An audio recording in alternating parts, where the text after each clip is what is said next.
തുടക്കത്തിലെ 15 ദിവസങ്ങൾ മികച്ച രീതിയിൽ പോയിരുന്നൊരു ഷോ പിന്നീട് അങ്ങോട്ട് ഒരാഴ്ചയായി ഓണവില്ല് പോലെയായി. അതിനുള്ള കാരണങ്ങൾ 3 ആദ്യത്തെ ആഴ്ചയിൽ പുറത്തായ രതീഷിൻ്റെ പിൻവാങ്ങൽ. നെഗറ്റീവും വെറുപ്പിക്കലും ആയ ഗെയിമാണ് രതീഷ് അവിടെ കളിച്ചിരുന്നെങ്കിലും നല്ലൊരു കണ്ടൻറ്റ് അവിടെ ക്രിയേറ്റ് ചെയ്യാൻ രതീഷിന് കഴിഞ്ഞിരുന്നു. ഹൗസിനെ എപ്പോഴും ആക്റ്റീവായി ഏറ്റവും കൂടുതൽ നിലനിർത്തിയിരുന്നൊരു മത്സരാർത്ഥി തന്നെയായിരുന്നു രതീഷ്. നെഗറ്റീവും ജനങ്ങൾക്ക് അരോചകരവുമായ മത്സര രീതിയാണ് രതീഷ് കാഴ്ചവെച്ചിരുന്നെങ്കിലും വീടിനെ ആക്റ്റീവാക്കി നിർത്താൻ രതീഷിന് കഴിഞ്ഞിരുന്നു. രണ്ടാമത്തെ കാരണം റോക്കിയുടെ പുറത്താകൽ.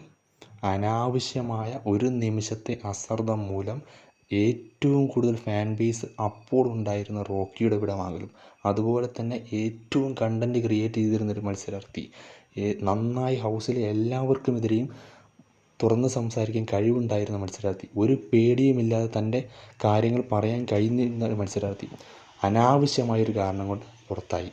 അതും ഷോയെ ബാധിച്ചു.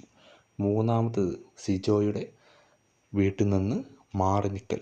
2 ആഴ്ചയോ 3 ആഴ്ചയോ സിജോ ഇപ്പോൾ വീടിനായി പുറത്തേക്ക് മാറി നിൽക്കേണ്ട ഒരു അവസ്ഥയാണ്.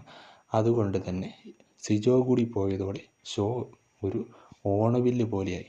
ഇപ്പോൾ അവിടെയുള്ള 15 പേര് എന്തോ ഒരു റിസോർട്ടിൽ ചുമ്മാ താമസിക്കാൻ വന്നതുപോലൊരു ഫീലാണ്. പ്രത്യേകിച്ച് ഗെയിമില്ലവർക്ക് ചുമ്മാ ഫുഡ് കഴിക്കുന്നു, കിടക്കുന്നു, എഴുന്നേൽക്കുന്നു, കഥ പറയുന്നു. ഇതുതന്നെ. ഇപ്പോൾ അവിടെ ഷോ മുന്നോട്ട് പോകുന്നില്ല എന്ന് തന്നെ ഒരു സത്യമാണ്. ഇനി ഷോ മികച്ച രീതിയിലാകണമെങ്കിൽ സിജോ തിരിച്ചു വരണം. അതുപോലെ തന്നെ നല്ല വൈൽഡ് കാർഡ്സ് ഒരു 5-6 അകത്ത് കയറണം. എന്നിട്ട് അവിടെ ഉറങ്ങിക്കിടക്കുന്ന അല്ലെങ്കിൽ ചുമ്മാ റിസോർട്ടിൽ വന്നിരിക്കുന്നവരെ ഉണർത്തി എഴുന്നേൽപ്പിച്ച് ഗെയിം കളിക്കാൻ ഉള്ള രീതിയിലേക്ക് മാറ്റിയാൽ മാത്രമേ ഇനി ഷോ നല്ല രീതിയിൽ മുന്നോട്ട് പോകും. അല്ലാത്ത പക്ഷം ഷോ ഓണവില്ല് പോലെയാകും. അതുകൊണ്ട് സിജോയുടെ തിരിച്ചുവരവും നല്ല വൈൽഡ് കാർഡ്സിൻ്റെ എൻട്രിയും അത്യാവശ്യമായി മാറിയിരിക്കുകയാണ്.